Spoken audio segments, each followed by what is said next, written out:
बहस चल रहे हो? नहीं नहीं माँ, दाल चावल के लिए बहस नहीं हो रही है, बल्कि ये नींबू का अचार जो चिकन में लगा हुआ है ना, उसके लिए बहस हो रही है। कौन के नींबू के अचार की बात कर रहे हो? मैंने तो कोई अचार किचन में नहीं रखा। मैं तो सोच रही थी कि तुम लोगों ने आज दाल चावल खाया भी हो जा या आज भी वे बर्बाद ही हो जा। तो ये अचार आपने नहीं रखा, तो ये अचार आया कहाँ से? मीना अपने परिवार के साथ रहा चलती थी। मीना का एक 15 साल का बेटा और 18 साल की बेटी थी। गांव में टुलू से रहने वाली मीना की शादी शहर में हुई थी, तो ऐसे में मीना का अपने घर गांव में आना जाना बहुत कम हो गया था और बच्चे भी बड़े हो चुके थे। उनकी पढ़ाई लिखाई में मीना बहुत बिजी हो जाया करती थी। एक दिन मीना फोन पर अपनी माँ से बात कर रही होती है। माँ, अगर इस बार भी गर्मियों की छुट्टियाँ पड़ेंगी तो मैं जरूर बच्चों के साथ आपसे मिलने आ जाया करूँगी। बहुत समय भी हो गया है आपसे मिले। हाँ, पूरे 5 साल हो गए हैं ये सुनते सुनते कि इस बार गर्मियों की छुट्टियाँ पड़ेंगी तो बच्चों के साथ मिलने आऊंगी। इस बार भी मैं इंतजार करूंगी बेटा। माँ, आप तो जानती हैं ना घर में कितना काम होता है, और अब तो बच्चे भी बड़े हो गए हैं, उनको स्कूल की छुट्टी मिलती ही नहीं है, और आपके जमाई को तो काम से फुर्सत ही नहीं मिलता। सच में माँ, आप तो जाना है तो जाओ नानी से मिलने, हमें जाओ नहीं जाना। हाँ माँ, 10 दिन की ही तो गर्मियों की छुट्टियाँ मिलती हैं, उसमें भी हम जल्दी की जगह पर जाना नहीं चाहते। मुझे तो बिल्कुल भी पसंद नहीं है जाओ जाना। तुम दोनों चुप चलो, बहुत बदतमीज होते जा रही हो। अरे कोई बात नहीं, बच्चे ही तो हैं, उन्हें जाओ पसंद नहीं तो तू अकेले ही आ जाना बेटा। मीना अपनी माँ से कई सालों से गाँव मिलने नहीं गई थी, क्योंकि बच्चों की पढ़ाई और पति के काम की वजह से मीना तो समय ही नहीं मिल पा रहा था कि वे कुछ समय के लिए गाँव जाकर अपनी माँ से मिल पाए। ऐसे ही समय गुजर रहा था और जल्द ही गर्मियों की छुट्टियाँ भी पड़ जाती हैं। तभी मीना अपने पति मीनू से कहती है, जी, मैं आपसे ये कहने वाली थी कि बच्चों की गर्मियों की छुट्टियाँ भी बढ़ गई हैं, तो क्या हम एक बार गाँव माँ से मिलकर आ सकते हैं? माँ का मिलने का बहुत मन है हमसे। अगर ऐसी बात है तो तुम और बच्चे चले जाओ, मुझे तो कुछ काम है तो मैं नहीं जा पाऊंगा। पापा, मुझे गाँव नहीं जाना, मुझे वहाँ जाना बिल्कुल पसंद नहीं है। वहाँ के लोग बहुत गंदे रहते हैं और वहाँ की चीजें भी बहुत गंदी रहती हैं, और खाना भी बहुत गंदे तरीके से बनाया जाता है। मैंने अपनी आंखों से देखा है। मुझे नहीं जाना जाओ। माँ, आप तो जाना है तो आप जाओ प्लीज। जब दो बड़े बात चल रहे होते हैं तो बच्चों तो बीच में नहीं बोलना चाहिए। और हाँ, मैंने तुम दोनों की राय नहीं पूछी कि तुम्हें गाँव चलना है कि नहीं। माँ, आप तो कुछ भी कर लो, मैं गाँव नहीं जाने वाला तो नहीं जाने वाला। इतना कहकर पिंटी और पवन दोनों उठकर अपने अपने कमरे में चले जाते हैं। इधर मीनू मीना पर नाराज होते हुए कहता है, आज के बच्चे हैं और तमीज नाम की कोई चीज ही नहीं है, कितनी बदतमीजी से बात करते हैं, देखा तुमने? जब भी मैं इन्हें डांटती हूँ तो तुम मुझे इन्हें डांटने नहीं देते और कहते हो बच्चे हैं। अब देखो बच्चे होने का नतीजा, कितनी जुबान चलने लगी है इनकी। कुछ दिनों में भवानी अपनी बेटी मीना तो फोन करती है और मीना फिर से फोन उठाकर उदास होकर फिर से यही कहती है कि इस बार भी उसे समय नहीं मिलेगा। कोई बात नहीं बच्चे, अगर मुझसे मिलने नहीं आना चाहते तो तू अकेले ही चली आना बेटा। पता नहीं माँ, बच्चे ऐसे क्यों होते जा रहे हैं, लेकिन मैं इतना टहटल मीना फोन लट देती है। इधर भवानी अपनी बेटी से मिलने का मन बना लेती है और वे अपने बेटे तो टहटल 4-5 दिनों के अंदर मीना तो मिलने उत्ते ढल आ जाती है। जैसे ही भवानी मीना के ढल आकर दरवाजे पर आठ मारती है वैसे ही दरवाजा पवन खोलता है। आप टर्न किससे मिलना है आपको? कहीं आप 1 मिनट माँ बाहर आकर देखो, पैसे मांगने वाली आंटी आई है। अरे बेटा नहीं नहीं, मैं तो मारने के लिए नहीं आई हूँ। मैं तो मीना। वैसे ही पिंटी दरवाजा बंद कर देती है जिससे भवानी तो बहुत दुख होता है कि उसके बेटी से बच्चे अपने नानी को पहचान नहीं पाए। अब मीना दरवाजा तोड़ देती है और अपने सामने अपनी माँ को देखकर भावुक हो जाती है और गले लगाकर बोलती है, माँ आप यहाँ कैसे? मुझे तो बिल्कुल भी विश्वास नहीं हो रहा है कि आप यहाँ आई हैं मुझसे मिलने, अपनी बेटी से मिलने। तुझे देखकर तो बहुत खुशी हो रही है। मेरे बच्चे कहाँ हैं? उनसे भी तो मिलवा दे मुझे। माँ कहीं ये लोग तो तुम्हें मारने वाली नहीं कह रहे थे?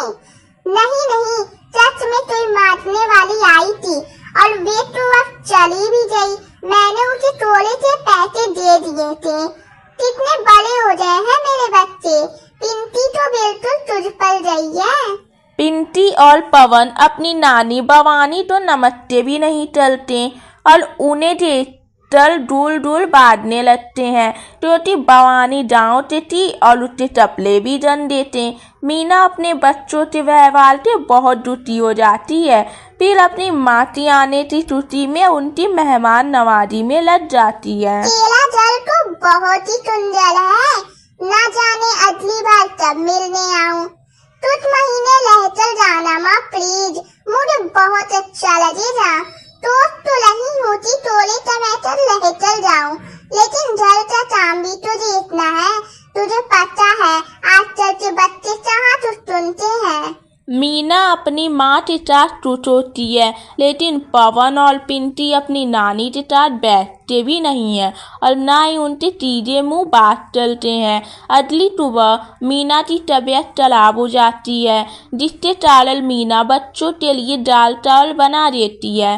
पिंटी और पवन तो दाल चावल खाना बिल्कुल पसंद नहीं था जिससे वे इधर उधर कुछ खाने के लिए ढूंढने लगते हैं। आज मीना की तबीयत ठीक नहीं है इसलिए उसने दाल चावल बना दिए। मैं तुम्हारे लिए कुछ बना दूं क्या बच्चों? आप तो रहने दीजिए नानी। आप गाँव वालों को डोबल पाटने के अलावा कुछ नहीं आ सकता है। हाँ सच में डोबल से तो बहुत महक आती है। आप कैसे चल लेती हो नानी? भवानी तो बच्चों की बातों का बुरा नहीं लगता क्योंकि उसे पता था कि शहर में रहने वाले बच्चे कुछ भी बोलते हैं। बड़ों की इज्जत करना तो उन्हें आता ही नहीं है, इसलिए भवानी गाँव से लाया हुआ अपने आटों से बनाया हुआ नींबू का अचार निकाल कर किचन में लग देती है जिसकी खुशबू के बच्चे दाल चावल निकाल कर उस अचार के साथ खाने लगते हैं। क्या बात है, आज तुम दोनों दाल चावल के लिए बहस चल रहे हो?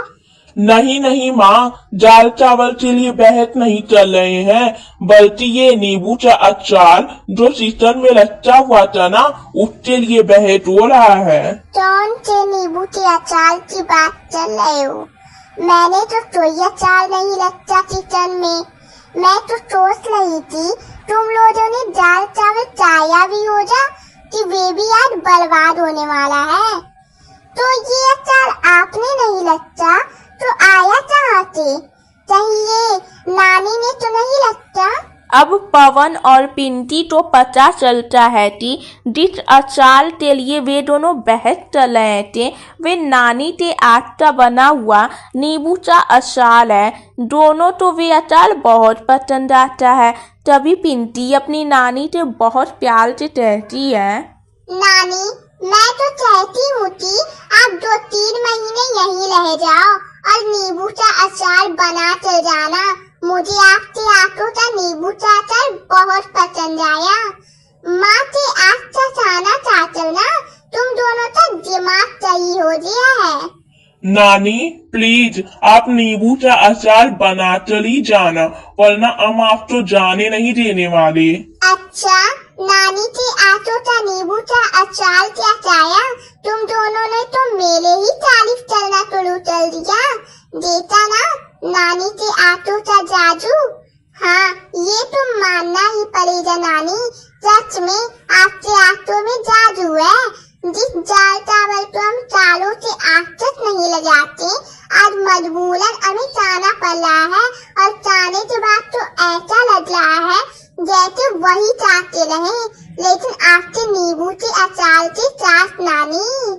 तो जब बना रहे हो नींबू का अचार नानी, और हाँ थोड़ा ज्यादा बनाना, मेरे दोस्तों को भी बहुत पसंद आएगा इस टूर में, और जब इस टूर में मेरी तारीफ भी चलेंगी। अब पिंटी की नानी भवानी अपने बच्चों के लिए नींबू का अचार बनाकर लट जाती है, जिसे ठाटर अल तो यही कहता है कि वाह, नानी के आटो का नींबू का अचार चाटल तो मजा ही आ गया। मदन एक मटन का दुकान चलाने वाला आदमी था। अपनी दुकान से ही वे अपने परिवार का लालन पालन किया चलता था। ऐसे ही एक दिन वे अपने दुकान पर मटन काट रहा होता है कि तभी उसका दोस्त प्रियांशु आता है और कहता है, अरे मदन भाई कैसे हो? मटन का क्या दाम चल रहा है? हाँ भाई मैं अच्छा हूँ, और मटन 800 रुपया किलो है। क्या कहा? इतना महंगा? तभी दुकान वाले तो कम दाम में दे रहे हैं। देखो भाई, एक दाम तो एकदम ज्यादा नहीं होगा। बाकी दुकान वालों का मुझे पता नहीं, मुझे पता है कि मेरे दुकान का मटन अच्छा और ताजा है, इसलिए दाम भी सही लगता हुआ है। ठीक है, दे दो आधा किलो। प्रियांशु की बात सुनकर मदन उसे आधा किलो मटन नाप तोलकर दे देता है। प्रियांशु पहले तो जुबान का बहुत मीठा था, लेकिन वे मदन और उसके व्यापार से अंदर ही अंदर बहुत नफरत चलता था। ऐसे ही वक्त गुजरता जाता है और मदन का काम अच्छा चलने लगता है, जिसे देखकर प्रियांशु की नफरत और भी ज्यादा बढ़ जाती है। प्रियांशु तुझ से कहता है, ये मटन तो ज्यादा याद बढ़ रहा है। इतना अच्छा तो मटन भी नहीं है इससे दुकान का, फिर भी इतना बंद जल्दी डाला है। इसका दिमाग तो सही चलना ही पड़ेगा। बहुत कहता है ना कि इससे दुकान का मटन सबसे अच्छा और ताजा है। अब देखो कैसे मैं इससे सारा काम बंद चलवाता हूँ। ऐसे ही एक दिन मदन की जगह पर उसकी बीबी मटन की दुकान पर बैठी हुई थी, जहाँ ग्राहकों का आना जाना बना हुआ था।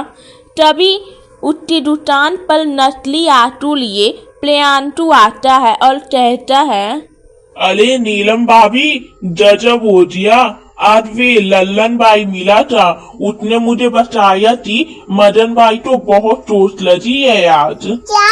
ये क्या कह रही हो आप? ए भगवान, ऐसा कैसे हो गया? मैं क्या करूं अब? दुकान पर भी लोगों के आने का समय हो रहा है और इनके साथ ये सब हो गया। अरे भाभी आप चिंता मत करो, मैं हूँ यहाँ पर, आप जाओ, भैया तो आपकी जरूरत है।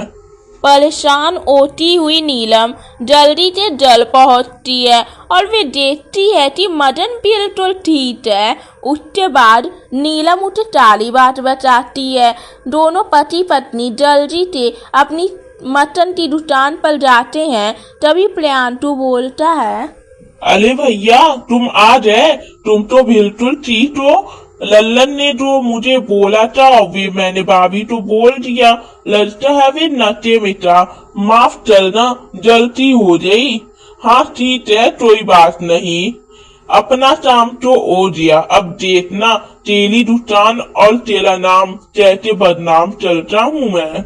प्रियांटू वहाँ से चला जाता है और मदन अपने काम में लग जाता है। और लोड प्रियांटू ऐसे ही तिथि न तिथि बहाने से मदन की दुकान पर आया चलता है और तिथि की वजह से लोड उन्हें थोड़ी देर के लिए कहीं दूर भेज देता है और उससे ना होने पर तुझ दुकान पर बैठकर लोडो तो दुगने तीन दुने दामों में मटन बेच दिया चलता है और सारे पैसे अपने जेब में रख लेता है। धीरे धीरे मदन के ग्राहक कम होने लगते हैं। ऐसे ही एक दिन मदन अपनी मटन की दुकान खोलता है, तभी एक आदमी मटन लेकर उसके पास आता है और बोलता है, अरे ये क्या है, ये मटन देखो, चल ही लेकर जया था तुम्हारी दुकान से, पूरे 500 रुपये का, ऊपर से ये बेचाल मटन दिया है।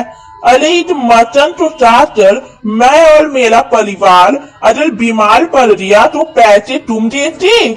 ये कैसी बात चल रहे हैं आप, ये नहीं हो सकता। मैं अपने ग्राहकों को हमेशा अच्छा मटन ही देता हूँ, ये मटन मेरी दुकान का नहीं हो सकता। तो क्या मैं झूठ बोल रहा हूँ? और अगर मैं झूठ बोल रहा हूँ ना तो ठीक है, मैं यहीं पर हूँ, थोड़ी देर में देखना कुछ लोग और आ जाएंगे ऐसे ही तुम्हारी मटन की शिकायत लेकर। अरे सच तो ये है कि तुम एक लालची मटन वाले हो, तुम लालच की वजह से लोगों को बेकार सामान दे रहे हो।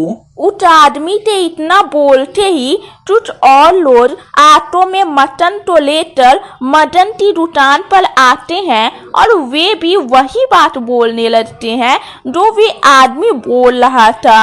अब बेचारे मदन तो समझ में नहीं आ रहा था कि वे क्या चले।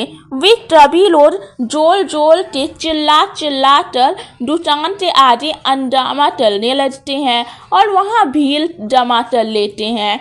तब लालची मटन वाला बोल बोलकर मदन पर चिल्लाने लगते हैं और मदन जैसे तैसे लोगों तो टांट चलता है और तभी तो वहाँ तो वापस भेज देता है और तुझ से कहता है, हे भगवान, ये क्या हो गया? मैं तो अपने ग्राहकों को कभी भी बेकार मटन नहीं देता हूँ और ना ही अधिक दाम लगाता हूँ। और एक इंसान झूठ बोल सकता है लेकिन तब नहीं, आखिर ये सब हो क्या रहा है? बड़ा मैं क्यों किसी की तेज के साथ तलवार चलूंगा?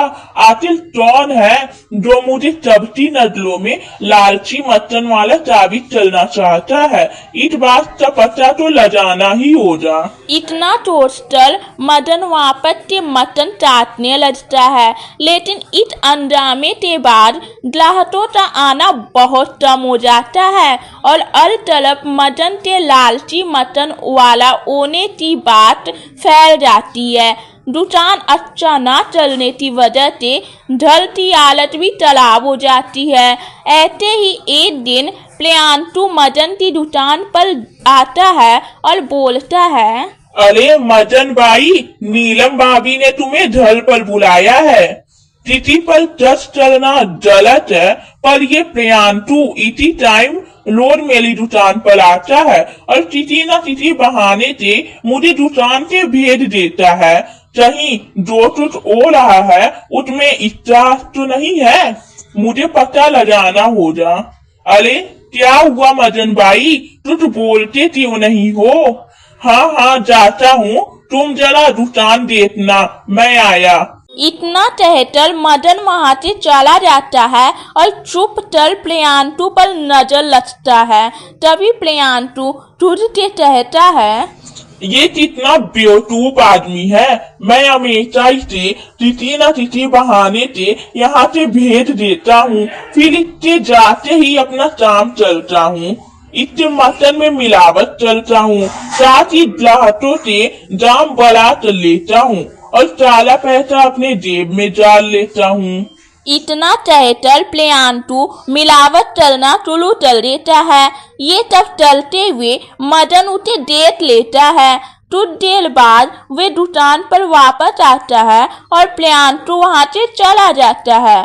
मदन दुकान बंद करके दवाई का डिब्बा अपनी जेब में डालकर डर जाता है, जिसके बाद बिना किसी देरी के दोनों पति पत्नी हॉस्पिटल जाकर दवाई की जांच करवाते हैं और डॉक्टर कहता है, देखिए इसे एक किस्म का जहर कह लीजिए।